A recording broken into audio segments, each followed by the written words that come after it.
마음이 드셨다면 구독, 좋아요 꼭 부탁드리겠습니다. 고맙습니다.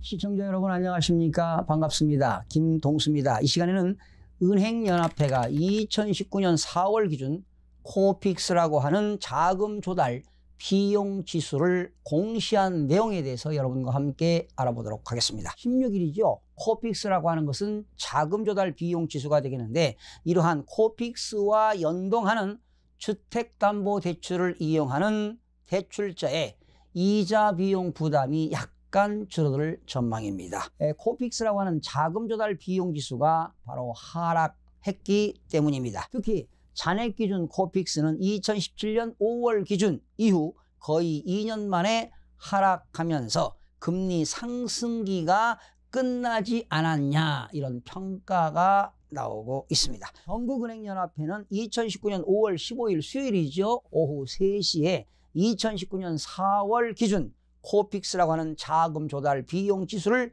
공시했는데요. 여러분 도표를 좀 살펴보실까요? 잔액 기준 코픽스는 2019년 2월에 2.02%, 2019년 3월에도 2.02%였는데 지난 4월에는 2.01%로 하락을 했습니다. 신규 취급액 기준 코픽스도 2019년 2월에는 1.92%, 3월에는 1.94%였다가 지난 4월 코픽스가 1.85%로 하락을 했습니다. 즉 잔액 기준 코픽스는 4월 말 잔액 기준이죠.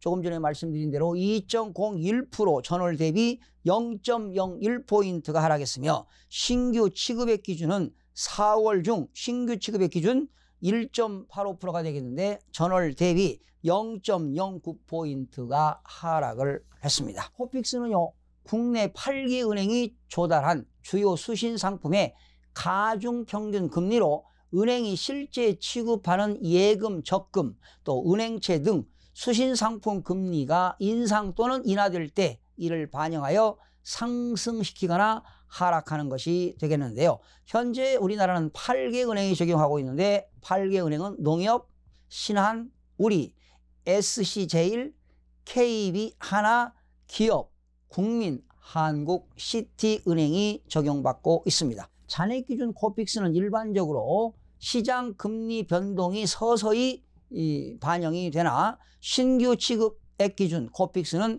해당 월중 신규로 조달한 자금을 대상으로 산출됨에 따라 잔액 기준 코픽스에 비해 시장 금리 변동이 신속히 반영되는 특징이 있습니다. 따라서 코픽스 연동 대출을 받고자 하는 경우는 이러한 코픽스의 특징을 충분히 이해한 후 신중하게 대출 상품을 선택할 필요가 있습니다. 그러면 최근 4주간 공시된 단기 코픽스는 1.8%부터 1.87%로 나타냈는데요. 2019년 4월 24일 날 1.80%, 2019년 5월 2일에 1.85%, 5월 9일에 1.82%, 5월 15일에 1.87%가 되었습니다. 그러면 단기 코픽스는 계약기간 3개월물인 단기 자금을 대상으로 산출이 되는 건데요. 그러면 최근 1년간 잔액 기준 및 신규 취급액 기준 코픽스 추이를 살펴보도록 하겠습니다. 지난 2018년 4월부터 나왔죠. 전체는 말씀 안 드리겠습니다. 참고하세요. 2018년 4월에 잔액 기준이 1.80%, 신규 취급액 기준이 1.79%인데요. 공시일은 주로 5월 15일 날, 5월, 6월 다르죠. 매월 15일 전후로 이루어지는데요.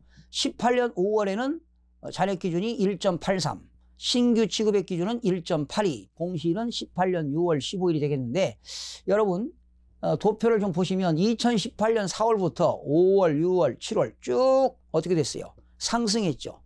2018년 9월 한번 보실까요? 1.90%, 10월에 1.93%, 11월에 1.95%, 2018년 12월에 1.99%, 2019년 1월에 2.01%, 2019년 2월에 2.02%, 2019년 3월에도 2.02% 계속 지난 18년 4월부터 꾸준하게 상승했는데, 처음으로 2019년 4월에 2.01%, 0.01%가 하락을 했습니다. 신규 취급의 기준도 마찬가지죠. 2018년 4월에 1.79%에서 5월에 1.82, 6월에 1.84, 7월에 1.81, 또 다시 내려갔죠. 1.80, 9월에 1.83, 10월에 1.93, 11월에 1.96, 12월에 2.04, 다시 1월에 좀 내려갔습니다. 1.99, 2월에 1.92, 1.94 또 약간 반등했습니다. 그 이유는 작년에 그 한국은행에서 기준금리를 인상시키니까 코픽스도 올라갑니다. 계속 올라갔죠. 그러다가 지난 4월에 신규 취급의 기준이 1.94에서 1.85로 0.09%가 하락을 했습니다. 자, 그러면 은행별로 잠깐 살펴보겠습니다.